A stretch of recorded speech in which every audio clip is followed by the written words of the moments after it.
बस जब लोगों के अपशब्द मिल रहे हों, लोग हंस रहे हों, ताने दे रहे हों, आड़ा टेढ़ा कह रहे हों, समझ लेना मेरा भगवान तुमको पापड़ की लोई को कूट रहा है। जब कूटेगा, बिलेगा, ऐसा जोरदार बिलेगा कि कभी नहीं फटेगा, फिर वो आनंद में पड़ जाएगा। फिर पापड़ का नियम दूसरा, पापड़ का दूसरा नियम बताया कि पापड़ बनने के बाद सूखने डालो, पर किसी की छाया नहीं पड़ जाए।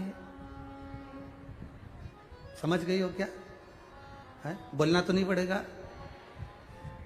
अगर छाया पड़ जाती है तो पापड़ लाल पड़ जाता है, फिर वो उसमें स्वाद भी नहीं आए। तलो, सेको, खाओ तो स्वाद, छाया नहीं पड़ जाए। इसलिए ध्यान रखना कि जब तुम उन्नति की सीढ़ी पर चढ़ जाओ, आगे बढ़ जाओ, कुटने पिटने के बाद तुम अच्छी उन्नति करने पर आ जाओ, तो ध्यान रखना रे, अहंकार की छाया नहीं पड़ जाए। छाया पड़ गई तो गए, अहंकार की छाया पड़ी कि बर्बाद, नष्ट हो गए।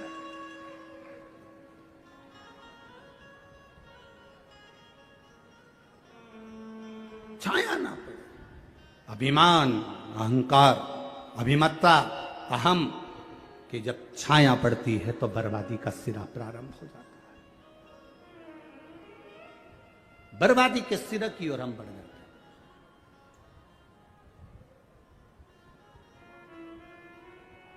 महाराज,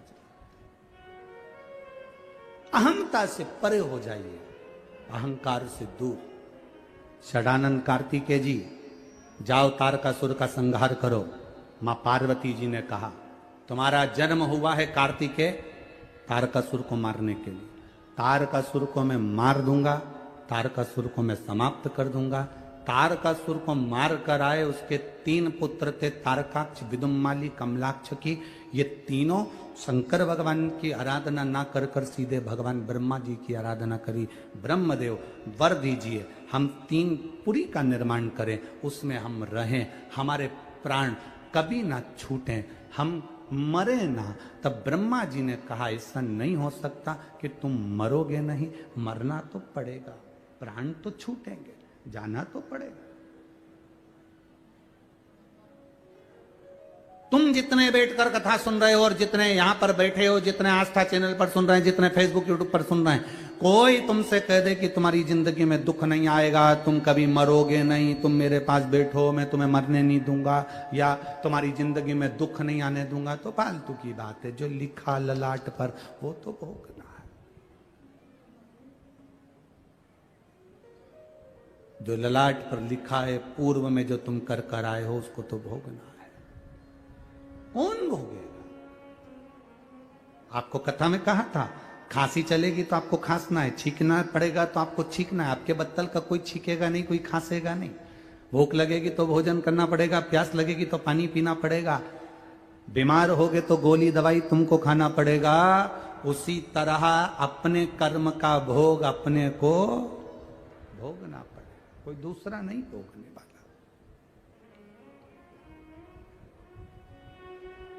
तारकासुर के 3 पुत्रों ने वर मांगा, ब्रह्मा जी ने कहा तुम मरोगे तो शरीर, अब तुम मांग लो कि कैसे मरना। तुम्हें मरना कैसे, तुम मांग सकते हो।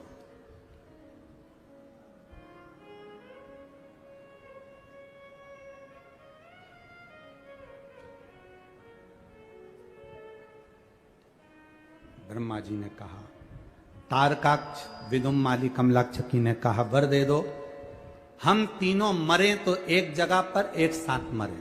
तथास्तु। तीनों ने विचार कर लिया, कभी जिंदगी में एक दूसरे से मत मिलना, कभी अपन तीनों एक जगह पर इकट्ठे ही नहीं होंगे, मिलेंगे ही नहीं।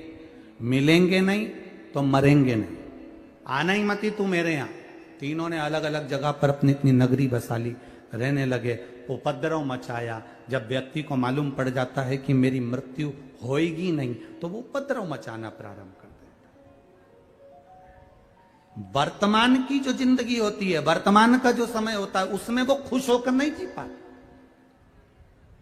उसको लगता है कि मैं और कर लूं और उसमें मुझे खुशी मिल जाएगी। बचपन है तो बचपन बच्चों को लगता है हमारे जो बड़े भैया हैं वो कितने अच्छे से रह रहे हैं। बड़े भैया, मम्मी तुम बड़े भैया को घड़ी दिला देती हो, मम्मी तुम बड़े भैया को मोबाइल दे देती हो, मेरे को तो देती नहीं हो। छोटा सा बच्चा अपनी माँ से कहता है बड़े को सब देती हो, मुझे नहीं देती। जब लड़ाई होती है बच्चे की वो इसी चीज के लिए होती है। तुम बड़े भैया को अच्छी बोतल दे दी, कंपास दे दिया, बैग दे दिया, बड़े भैया को तुमने ये दिलाया, बड़े भैया को अच्छे कपड़े दिलाए, बड़े भैया को घड़ी दिलाई, मेरे को नहीं दिलाया।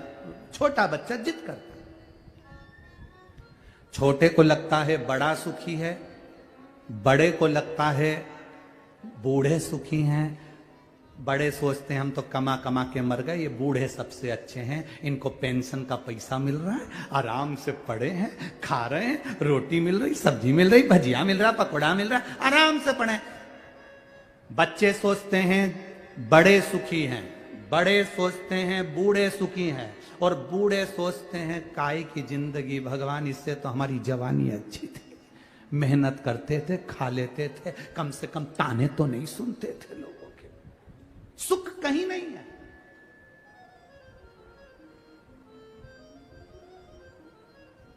जो वर्तमान में जी रहे हो वो सुख है तुम्हारा। 3 मित्र, अब वो तीनों मित्र ने एक दिन विचार करा, चलो रे चलो अपन जरा बाजार चलते हैं और जंगल में चल के भोजन बनाते। तीनों ने मिलके खीर पूड़ी बनाई। अब खीर पूड़ी बनाई तो वो खीर पूड़ी बनाकर तीनों ने खाई, पेट भर के चकाचक खाई खीर पूड़ी। इतनी पेट भर के खाने के बाद उसमें से 1 कटोरा खीर बच गई। कितनी खीर बची? जम के बोलो जरा। 1 कटोरा खीर बच गई। अब 1 कटोरा खीर बच गई तो तीनों ने विचार करा कि अब इस खीर को कौन खाएगा, अभी तो किसी को भूख लग नहीं रही है। तो तीनों ने विचार करा एक काम करो, इस खीर को अपन एक काम करो कि यहां रख दो। अब खीर को अपन यहां पर रख देते हैं, ढाककर सो के उठेंगे, जिसको सबसे अच्छा सपना आएगा खीर वही खाए। सो जाओ।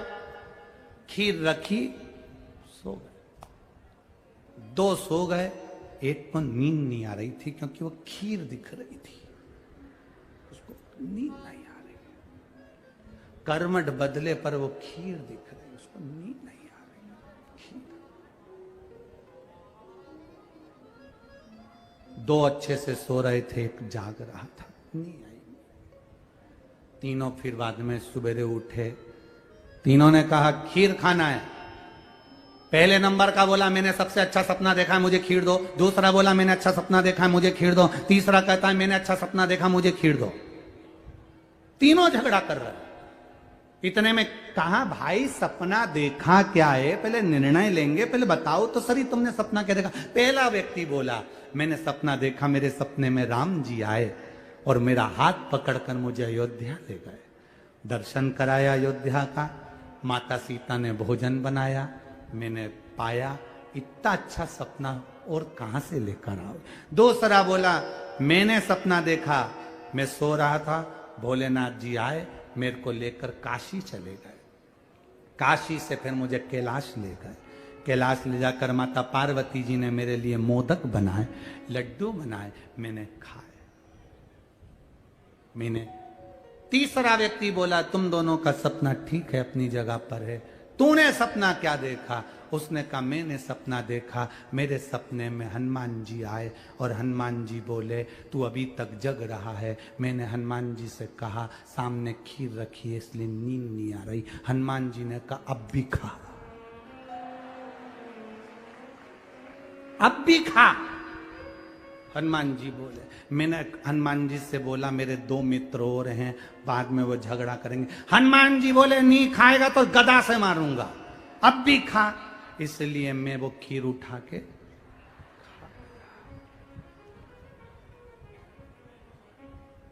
दोनों ने कहा खीर कहां है, कि वो तो खा लिया।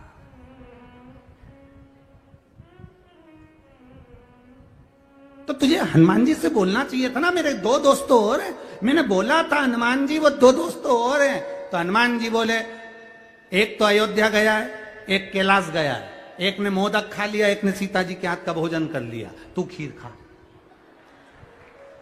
अब भी खा।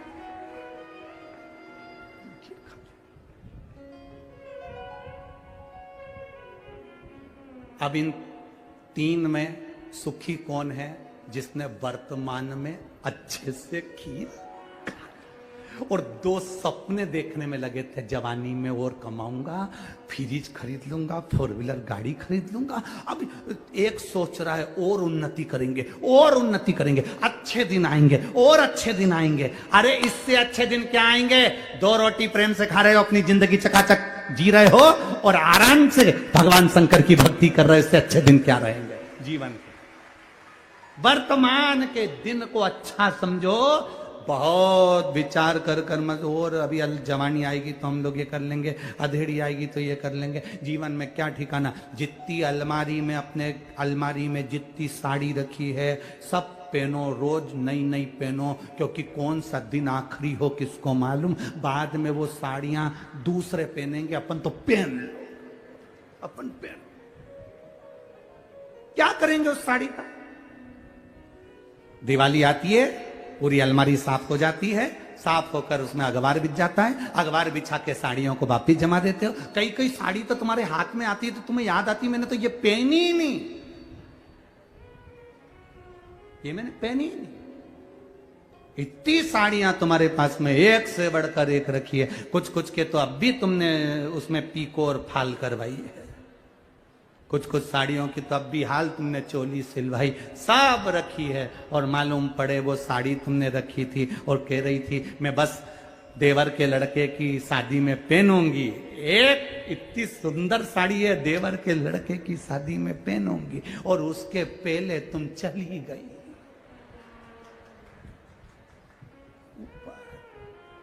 ऊपर जाती जाती यमराज के सामने रो रही। यमराज पूछ रहा क्यों रो रही? वो नीले कलर की नी पहने।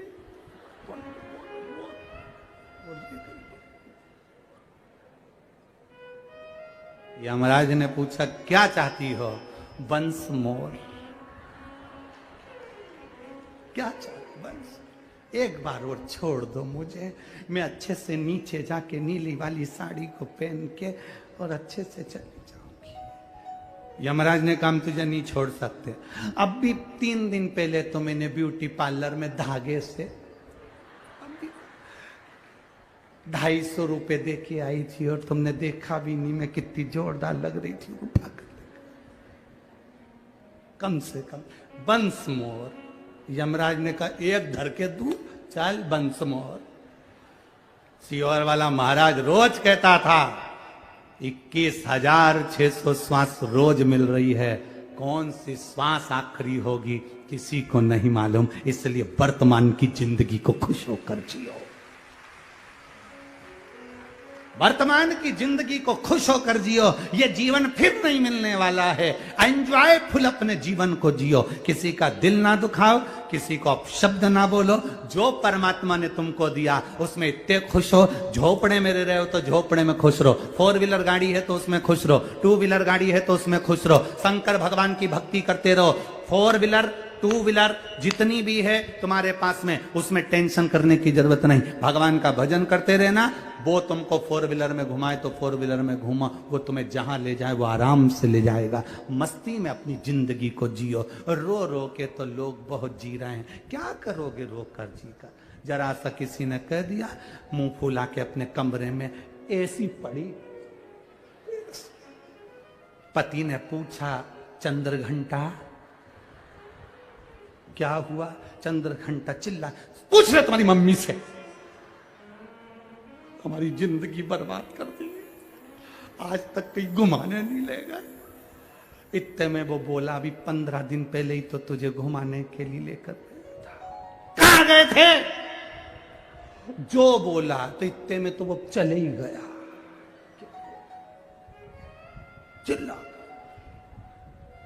कोई ने कुछ कह दिया, तुम रो रहे हो, किसी ने कुछ कह दिया, मुंह फुलाकर पड़ गए। अरे कोई कितना ही बोले, घर में कितनी गाली दे कहीं का, कितना ही अपशब्द के, तुम्हारे घर के लोग तुमसे कितना ही कह दे निकल जा मेरे घर से, जा अपने बाप के घर, तो कह देना नहीं जाऊंगी, यहीं छाती पे मुंह दलूंगी, नहीं जाऊंगी, नहीं जाऊंगी। और जितना जितना तुमसे बोले तुम उतना मूंग की दाल गलाओ और उसका मंगोड़ा बनाओ और खाओ, नहीं जाऊंगी, जाओ। और सास क्या कर रही है? मूंग की दाल गला रही है। तो मूंग की दाल क्यों गला रही है? क्योंकि एक ही दाल है जिसको मलते हैं ना तो गुस्सा निकालते हैं। मंगोड़ा बनाते समय मूंग की दाल को अच्छे से मसो, बोलो मती मुंह से, उतने में सास समझ जाएगी क्या कर रही है, बस मूंग की दाल मल रही है। क्या करेगी? मंगोड़ा बनाऊंगी। क्या करेगी मंगोड़े का? तुमको भी खिलाऊंगी, मैं भी खाऊंगी। तो सास कहेगी अभी तो लड़े थे अपन, तो के भूल गई।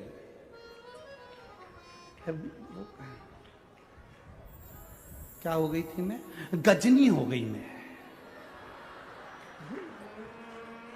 मेरे की स्मरण ही नहीं है, मेरे याद ही नहीं है क्या हुआ था। जो वर्तमान की जिंदगी है उसको खुश होकर जीना प्रारंभ कर दो। वर्तमान की जिंदगी में भगवान शिव की आराधना करते हुए जिस कर्म को कर रहे हो उसे मेहनत कर कर आगे बढ़ना प्रारंभ कर दो। जिंदगी का यही एक रास्ता है, यही एक रास्ता है। क्या रोए हम?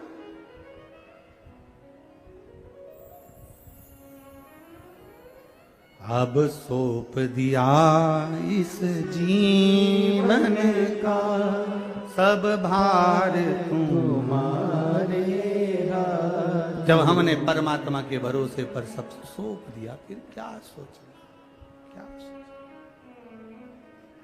बहुत दूर दूर से आप लोग आए हो, बाबा से प्रार्थना कर कर जाना कि जिस कार्य के लिए आए हो जहां जगह मिले, रोड पर, दुकान पर, पंडाल में, पंडाल के बाहर, छत, जहां मिले जगह वहां बैठकर बड़े आनंद के साथ, भाव के साथ बाबा से प्रार्थना कर कर जाना, बाबा मैं जिस कार्य के लिए आया हूं ऐसी कृपा करना बाबा। मैंने सुना है तेरे द्वार से कोई खाली नहीं जाता, ऐसी करुणा करना बाबा कि मैं 3 महीने में जहां कथा हो वहां पर पहुंचकर मेरा भी पत्र आपके चरणों में पहुंचे, ऐसी करुणा कर देना बाबा से प्रार्थना। बड़े भाव के साथ जितने कार्यकर्ता खड़े हों वो भी बैठकर बड़े आनंद के साथ। बार बार ये मौका नहीं लगेगा। आज कथा तो 1 बजे से 4 बजे तक चल रही है। कल की कथा सुबह 8 बजे से 11 बजे तक रहेगी। कल की कथा सुबह 8 बजे से 11 बजे तक रहेगी। टीवी पर कथा 2 बजे से 5 बजे तक ही रहेगी। तो ध्यान कर कर, आज कथा का 6ठा दिवस है। आप दिल से बाबा से प्रार्थना